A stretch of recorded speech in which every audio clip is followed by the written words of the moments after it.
YouTube. What's poppin' with y'all, man? I appreciate y'all for tuning in to another message that I got for you guys today. For those who don't know, it's your man Glorious Skip. And here on this channel, we just like to give enlightening words of encouragement, and words that build you up and not tear you down. And also just give you some free game for my lames out there. It's like nah. But yeah, but y'all, you get where I'm coming from. But hey man, so look, like I said, we got a message for you guys today, and the message is called relationship goals, meaning, you know, real relationships. You ever feel like you listen, but you still end up fishing? You ever feel like you love them, but they still throw your heart in the oven? You ever feel like you tried, but they common sense still up in the sky? Well, come on down to Big Skip's Kitchen where we got the sauce for your mission, all right? all right, y'all. I'll just play it out. For real though. Just stick with me. But when we talk about real relationships, we talk about I'm talking about what to look for in a relationship, and what I at least would consider a real relationship to be. Because really think about it, when we talking about relationship goals and like real relationships, I mean, we can talk about emotional relationships, you know, friendships, whatever, it's all types of relationships that you can have, you know. But what are those things to look for within a relationship, you know what I'm saying, or friendship or whatever? Or what are the characteristics of a relationship that helps you, you know, and that pushes you forward? You get what I'm saying? So, you know, you already know I got my notes. I like to journal, like to write things down, you know, builds clarity, builds a clear sense of thinking. You get what I'm saying? So real relationships, relationship goals, whatever you want to call it. This is the message for today. So what are the characteristics of a real relationship? What would you want from a real relationship? A real relationship to me would lead you forward. It helps grow you. It helps you make progress, fuels you to keep going. It trains you, it transforms you, and it's a safe place. You feel me? So, I mean, I could dive deep into those things, but I mean, they should be self-explanatory. You get where I'm coming from. You catch my drift. You feel me?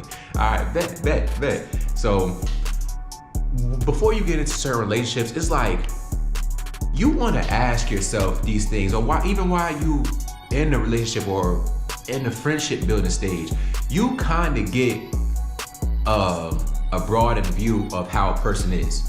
You know, you can see the fruits that a person sow when you first start dealing with them. You know, because is the person charismatic when they meet you? Does the person seem like they have a great personality? You know, and some people are different. It takes them a little bit in order to open up to you, in order for you to see who the real person is, because they got to understand if you are a safe place for them to be themselves. You know, so what you need to ask yourself, but most importantly pray about, is can this person go with me wherever, you know, you may be heading in life? You know, if you are an entrepreneur, or if you want to build a business and you just started a friendship with a person, or you in that phase where you want to create a friendship with a person or a relationship with a person, you want to ask yourself and also pray about, can I take this person with me? Does this person, you know, lend a hand in things, whether it's ideas, whether it's helping build me up, whether it's helping fuel me to keep going, whether it's help me make progress, whether this person is lending a helping hand and helping me grow, you know, whether this person is leading me forward. You get what I'm saying? So it's like you gotta ask yourself these things, and you gotta pray about them, because you might ask yourself, and yourself gonna answer it in the wrong way possible. You know, yourself be like, yeah, but you know, this person's personality is good. They seem like a nice fit for me. You know, so yeah, maybe I should deal with them. Come along. And then weeks or months later, you end up fighting with this person, arguing with this person, y'all are not talking and all these things, you know, and you just feel, and you feel like you wasted your time, and you start resenting that person. That's what we're trying to avoid. So make sure you ask yourself that question. But you also want to ask yourself, can they grow with me? can they grow with me? I understand that we might have came from this certain environment, but the environment we grew up in, we're not a product of our environment. You might have came up in that environment, but that's not who you are. You know, I forget who says, I don't think it's Joel Osteen, but he said you might be a product of your environment, but that's not who you are. You got to think about who God made you to be and who you were before you even came to realization of where you were living. You get what I'm saying? So you want to also ask yourself, can I trust them and be unapologetically me without criticism? You know, soon as you might, because you might be a little weird. I mean, we are a little weird. I'm a little weird. I like being weird. I don't care. I don't care. You might be weird too.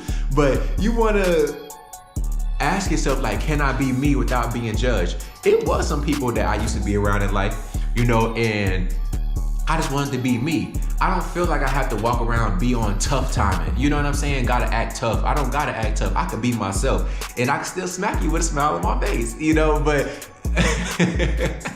but I'm just saying, like, it's like some people just walk around, they feel like they gotta be tough, they gotta meme that gives them some authority or whatever, or dominance, and that makes people be like, oh, don't mess with him, don't mess with her, because we don't know what that person might do. And it's just like, man, you don't even gotta move around like that. Like, I don't like how people feel as though, like, oh, they be like, oh, I don't smile much. Nigga, you don't smile much, and it be a lot of these celebrities too, like, you a multi-millionaire, you a millionaire, you talking about, oh, you don't smile much. You got everything to be happy for, but you still focus on the past. You don't want to smile because you don't want people to take your smiling and consider it a weakness. Like, be for real. Like, be for real. Like, be for real. What are you talking about? Like, be grateful every day because you didn't have to wake up this morning. You didn't have to wake up this morning. You feel me? So, like, be for real. I don't like when people be saying stuff, oh, I don't smile much. Why?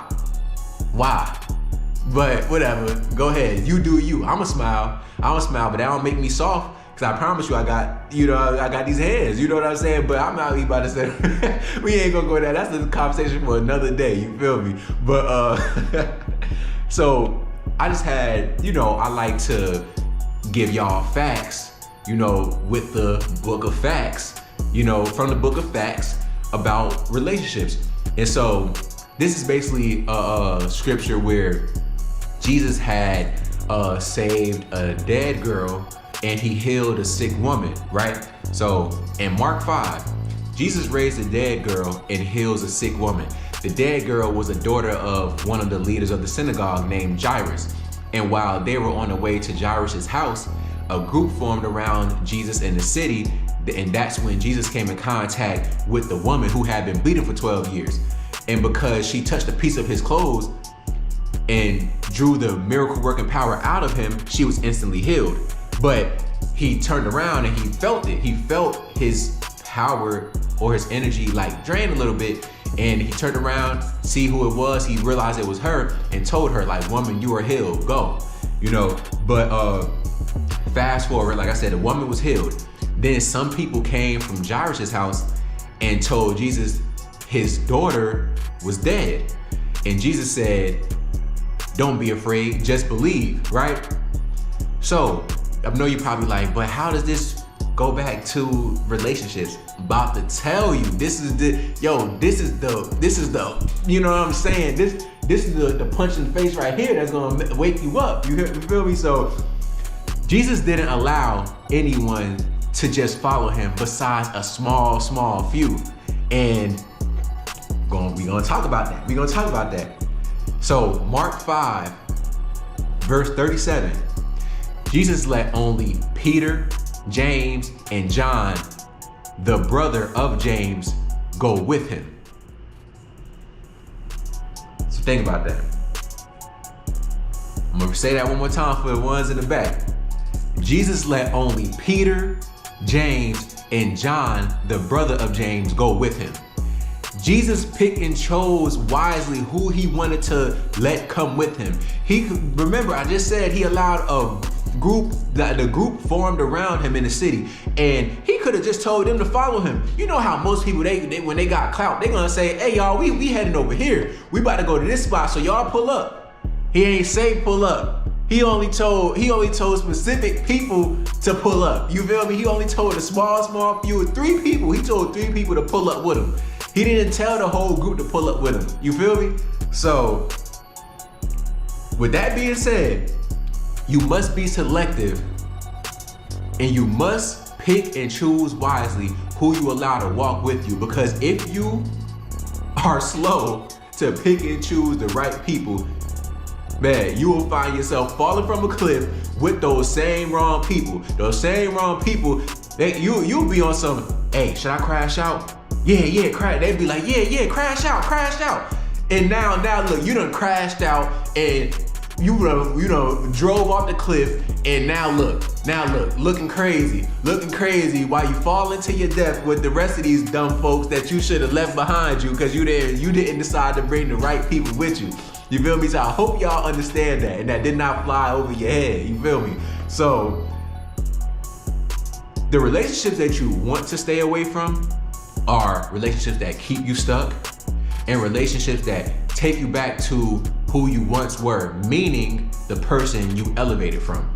So relationships that keep you stuck, you might find yourself exerting a lot of energy and time, but not going anywhere. You seem like you just constantly being around a person, but nothing about them is changing. No matter how much game you give to them, no matter how many times you had told them, hey bro, like, or hey sis, let's do this. Or did you know this? Did you know that? Like, and you saying these things because you believe that these things will really help them, but they just letting it go through one ear and out the other. They not even listening to you. They're not even paying attention to what you even have to say. You feel what I'm saying? So the relationships that keep you stuck, they also you might come to realize that your resources are becoming depleted because you're constantly trying to fix it all. You might be in a relationship where people might have so much, or it might not even be so much going on. They just aren't spiritually strengthened enough or strong enough, period, to just take the little things that happen. Because it's things that happen to everybody, man. It's things that happen to everybody in this world. Like, and some stuff just be so small, but people just blow it up and blow it out of proportion, and it doesn't even need that, all because they don't know how to just stay calm and not allow their emotions to get the best of them. You know, like when people talk about killers, they talk like, a lot of killers, they be emotional. Especially these young gangbangers, they be emotional. Why you always gotta get superly angry in order to go do something? Because that's what you depend on, your anger. You know what I'm saying? But that's a talk for another day. But back to the bad relationships, the relationship that take you back to who you were once, meaning like the person you've elevated from. You don't want to be in relationships that are actively involving and keeping you in situations around attitudes and behaviors you have moved on from. So if you have felt like you might have gotten past that easily angered stage, but then you around somebody who always constantly get angry about every daggone thing. And it was people like I was around that was like that. Definitely had to cut them off, because it's even say that in the Bible. You don't want to be around people that are easily angered. You don't want to be around people like that. You need to be around people that actually have a good mind on a good head on their shoulders, a good mind in between their ears. You know what I'm saying? So, you don't want to be in a relationship where that person or people have no interest in where you are wanting to go, or not even knowing where they want to go, because those type of people right there, people that are unequally yoked, will always have multiple problems. They will always have multiple problems. And I actually have a scripture to, because like I said, I like to spit facts with the facts, showing you how it's factual. You feel me?